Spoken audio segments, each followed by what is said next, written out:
Shalom Aleichem, Malachei Hasharem, Malachei Elyon,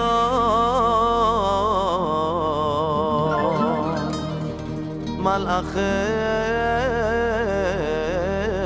Rachamim. Both Abraham and Esther are very kind and giving people. They are always looking to help others in the community. Their home is always open. And she was very, very nice, very warm, and I like her instantly. I mean, I think she is a very nice person. You know, he came here from Iran with probably almost nothing.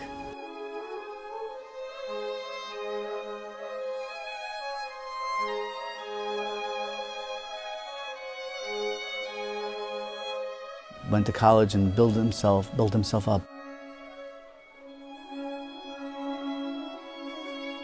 Abraham is a great success story, but not only financially, but to come here to build himself a great business, build a beautiful Jewish home, and even build himself up spiritually. He's a completely different person than he was when he came here 30 years ago.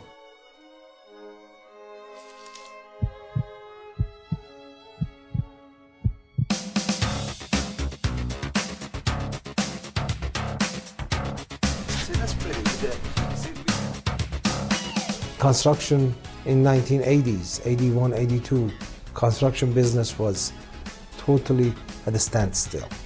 A friend of mine was in the flower business, so I ended up in his store a lot. Learned a little bit, learned to love it, even though when I opened up my own store, I went in a different way.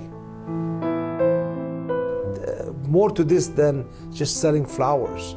It was just more feelings, more of a family effect, more of a getting involved in somebody's life.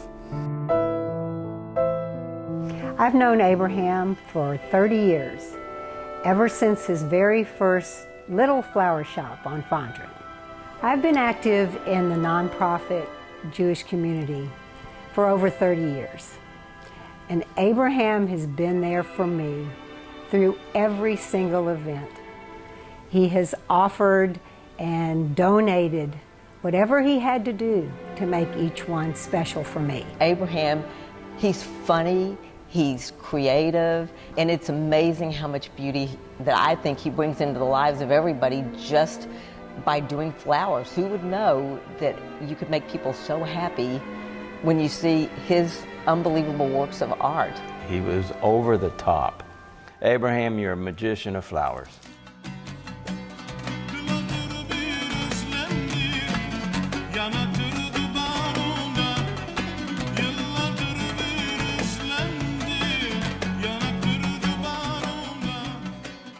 I know that coming from another country is always very hard, but I think our Bet Knesset is really very welcoming because most of us are not American, most of us here. So we become like a family here. I could see something about Houston now. I've lived here for about 5 years. And there's a certain draw that the community has that I could see people just becoming part of that fabric of that community. You know, it's a pleasure to come here for Shabbat, to daven, and pray here. You walk into the synagogue, it's not like people will just nod or shake your hand. I mean, it's common for everyone to just give each other a hug, and there's just a certain warmth that I think everybody feels at all times. And have Jews, especially Sephardic Jews, proud of who they are, where they come from. And even though we're in America and we left Persia or Iran or Syria or any of these countries generations ago, but to stay true to who we are, to our beliefs, our traditions. And we grew to be very close in those years. And when he was blessed to meet Esther and they were engaged, I got to know her over the phone and adopted her as my little sister. Every ship has to have an anchor.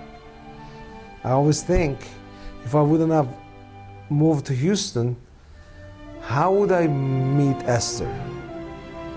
This is one of the blessings about me moving to Houston, and I will never forget it.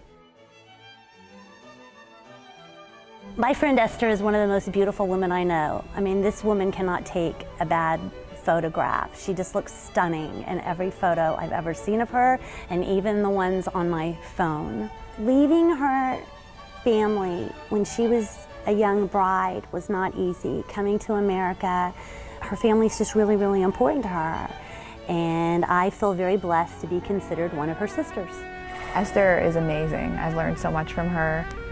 Aside from her cooking being just fantastic, the love that she has for her children and her devotion and how passionate she is about learning at this age. And not too long ago, she started going back to school, which is really inspiring for me. Through the years, I remember we used to have dinners at home in my house, her house, and with the kids. A lot of good memories about the whole family when the kids were little, how she was raising her children. Esther is extremely warm, generous, giving, very loving person. She's an open home, lots of guests, always makes everyone feel great. I have a lot of memories from this shul, especially in this corner.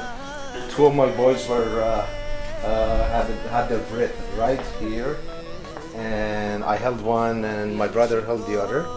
And Baruch Hashem, a lot of my boys were bar mitzvah here, both of them, right there, and they went to Aliyah Torah right there. Baruch Hashem, I've had many memories, many friends that I have met through my life, that I have built my life around.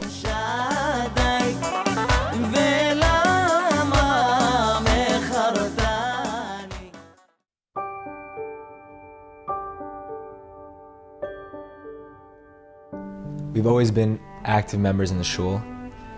You know, our families moved to, 4 different houses in Houston, 3 different neighborhoods, but the one consistent thing that we've had in our family is Beit Rambam. It was an incredible, part of my childhood.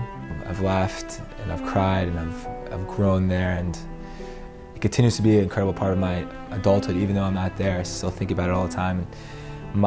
The initiation of my growth as a Jew really started at Beit Rambam.